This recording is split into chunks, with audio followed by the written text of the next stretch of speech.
this music industry is a God blessing, you need to stop it. God don't like that we in this music business. God don't like that we talking about money, cars, and clothes and hoes. So if you want to be in this music industry and you want to get money, understand what it comes with. That it's not from God. It's from the devil. Understand? I just want you to understand that, you know, because I don't want y'all to get lost in the sauce and complain what y'all going through and why y'all going through it. Period. It's not from God. Stop saying it's a God blessing. It's not from God. It's from the devil. He gives you what you want so you can destroy yourself. Now, what you saw right there was a video of 21-year-old singer/rapper YK Osiris discussing some of the dark realities of the music industry. You might remember my The Rap Game is a Dark Place video I made last month, a video that of course was very well received by most, but it definitely upset a lot of people. Essentially, I was in a way discouraging people from becoming rappers. It was almost like a bait or somewhat of a test, because the people who got discouraged from pursuing their rap dream due to watching my video never wanted to become rappers in the first place. Those people simply don't have a strong enough reason to continue, because my opinion and perspective of the rap game made them question their so-called dream. I think you understand what I mean when I say that. Every opportunity I get to highlight the reality of what really goes on behind the scenes in hip-hop, I'm gonna go out of my way to cover it. Why? Because most people simply don't talk about it. Believe it or not, it's a very taboo topic, because what do we as rap fans see when we go on these rappers' Instagrams? All we see is millions of followers, millions of likes, constant flexing, jewelry on fleek, multiple cars, an extremely fast life, rappers doing the money phone, etc.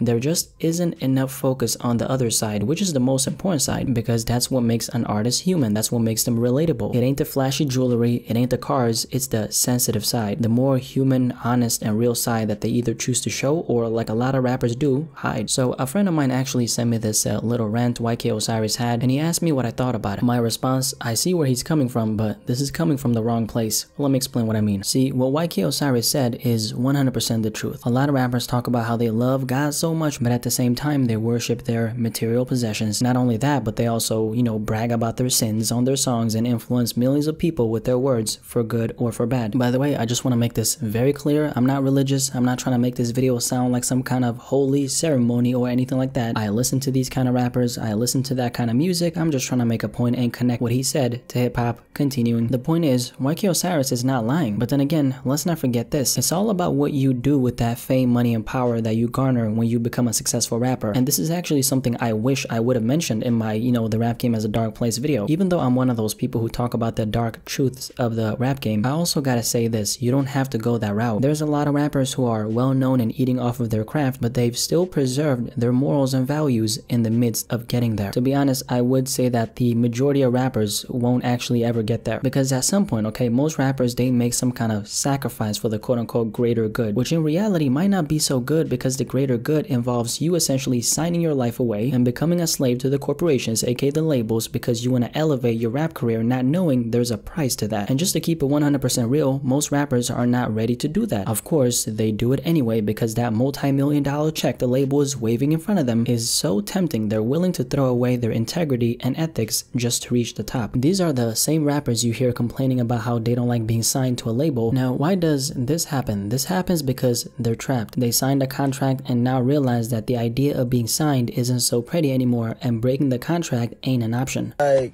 y'all talking about drop something, at least I'm trying to drop something. I dropped new Paddock, like that shit ain't get leaked. I've been trying to drop something. Bro, this is my life now.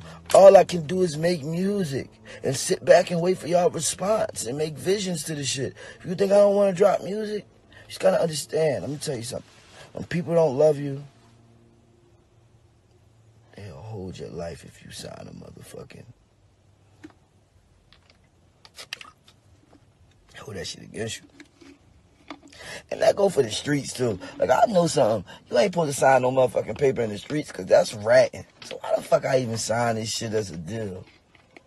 A lot of rappers sign contracts with one underlying and concealed agreement. If you don't deliver to this label, we have no use for you, so you better hurry up and produce. But here's the thing, these labels know that these young rappers they're signing do not know their worth. A lot of these guys think a $2 million deal is what their life is worth, and really they're just signing their life away. That's what they're doing. I want to show you this other rant YK Osiris did where he talks about just this. What happens when you become a signed artist? Let's check it out. As soon as you sign that contract and get that money and take that money, you sold your soul. So all that mimic talking about, oh, oh, he sold his soul, she sold his soul. If you sign that contract, if you sign a contract and got that money, you sold your soul.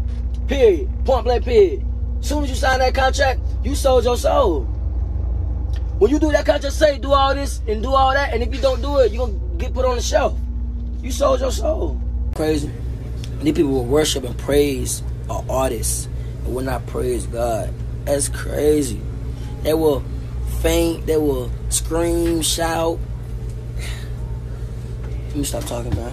Obviously, he isn't really saying anything we don't already know, but I do think it was about time a young artist brought this up, because a lot of young rappers fall for this trap. And it's not just the rappers who fall for the trap. You are probably falling for this trap. Everything ain't glitter and gold. Everything ain't so flashy and joyful behind the scenes, because that's where a lot of artists in this game start contemplating and asking themselves whether or not they made the right decision by signing that contract so they could instantly better their life due to that advance money. Of course, if we look at it from a long-term perspective, that advance money won't benefit you in the long run. But listen up, it will benefit the rapper who's signing that contract instantly. If you come from a background where there wasn't a lot of money, even worse, if you come from a background where there wasn't any money, declining that $1 million contract is not gonna be easy. No matter if I think signing a contract as a rapper in 2019 isn't smart because you can do it on your own, maybe signing that contract as, let's say, this young rapper is the thing that changes his life. And that's another thing. That's what hip hop and rap has done for a lot of artists, and that's the beautiful thing about it. This genre has literally made people who would have otherwise been behind bars, been inside the penitentiary, multi-millionaires in the span of a couple years. And a lot of these rappers get to buy their mama a house. They get to cop a new whip for the homies thanks to signing that contract. So the question is now, was it worth it? Depending on how you look at it, yes and no. There's not only a lot of contrast in this conversation, there's a lot of angles, aspects, and perspectives we have to bring up, because at the end of the day, we're talking about individual experiences. Maybe YK Osiris is just now getting a taste of the negatives that come with the music industry, because he's actually a signed artist himself. But then again, let's not forget this. It's all about what you make it. This really applies to YK Osiris himself. And why is that? Because in March 2018, when he signed to Def Jam and he got his advance money, what was the first thing he did? What do you think he did? The first thing he did was not investing in his craft so he could make some more money and pay off that advance loan money, because that's exactly what it is. Advance money is nothing but a loan. They give you that big check because they're expecting a return on their investment. That's why artists have to release a certain amount of albums under a label whenever they sign that contract, because according to the label's calculations, they're not only gonna make back the money from the specific amount of albums they signed this artist for, but they're also gonna make back more than they've invested into this artist. And that, people, that's exactly how these major labels are still in business. But I digress. Going back to what he did with the advance money he got, what do you think he did? Well, he went into the Louis V store and spent about $15,000 of his advance money to buy some designer clothes, and already there, he set himself up for failure. I'm not saying that he as an artist is a failure, absolutely not. I'm saying that considering what he himself said about the music industry, I see why he ended up feeling this way at the end. There's a price to everything we do in life, especially when we're talking about signing to a record label where you end up becoming nothing but a means to an end. Obviously, that's not what always happens, but yes, the music industry and especially the rap industry could be considered evil. But at the end of the day, every single rapper and artist who finds some kind of success in this business has a lot of control over their destiny, more than you would think actually. It all just comes down to the person itself. What route are you gonna take? That's what it comes down to. And that's the last point I wanted to hit on. I don't really have more to say about this. What do you think though? Definitely let me know in the comment section below and let's have a discussion about this.